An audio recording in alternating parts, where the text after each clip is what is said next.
नमस्कार, बहुत बहुत स्वागत है आपका एक और राज्य और एक और छापे की खबर। जी हां, इस बार सीबीआई नहीं, हरकत में ईडी थी, यानी कि प्रवर्तन निदेशालय, एग्जीक्यूटिव डायरेक्टरेट। जी हां, उत्तर प्रदेश में समाजवादी पार्टी की सरकार जब रही थी तो उसमें एक मंत्री रहे थे, गायत्री प्रजापति उनका नाम था। उनकी ही मुश्किलें बढ़ती हुई नजर आ रही हैं क्योंकि उन्हीं के घर पर जो है ईडी ने रेड मारी है और इसके बाद वहां से जो कुछ मिला ये आप लोगों को भी हैरत में डालेगा, क्योंकि न सिर्फ कुछ करेंसी मिली है बल्कि ये पुराने नोट भी हैं। पुराने नोट मतलब मैं 2016 से पहले के, डीमोनेटाइजेशन से पहले के नोटों की बात कर रहा हूं, जिसमें 500 के पुराने और 1000 के पुराने नोट मिले हैं, जो कि अब भारतीय बाजार में तो नहीं चल रहे हैं, लेकिन कहीं किसी भी बाजार में नहीं चल रहे, किसी भी अर्थव्यवस्था में वो वैलिड नहीं है। लेकिन यहां पर जो है गायत्री प्रजापति के घर पर वो नोट मिले हैं। ईडी को क्या क्या मिला छापेमारी में, सबसे पहले आपको ये बता देता हूं।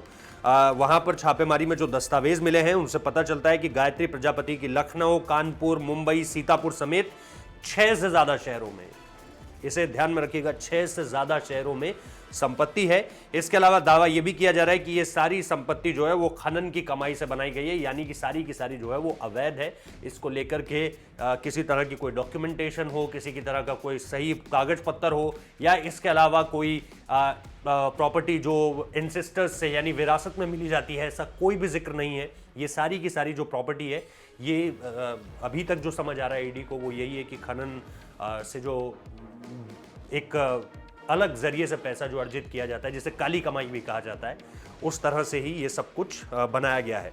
इसमें आपको ये भी बता दूं कि यूपी के पूर्व कैबिनेट मंत्री गायत्री प्रजापति अभी जो है वो रेप के मामले में जेल में बंद है। साथ ही खनन के पट्टों के आवंटन में धांधली के आरोप में उनके खिलाफ प्रवर्तन निदेशालय की जो पूरी की पूरी रेड थी, इसे आगे बढ़ाया गया था। इसको लेकर के जांच लगातार चल रही थी कि खनन के पट्टे मतलब जो कुछ हिस्सा होता है उसको किस तरह से आप अवैध तरीके से दे दिए जाते हैं, क्योंकि सरकार के पास ही खनन के हिस्सों को अलॉट करने की पूरी जिम्मेदारी होती है।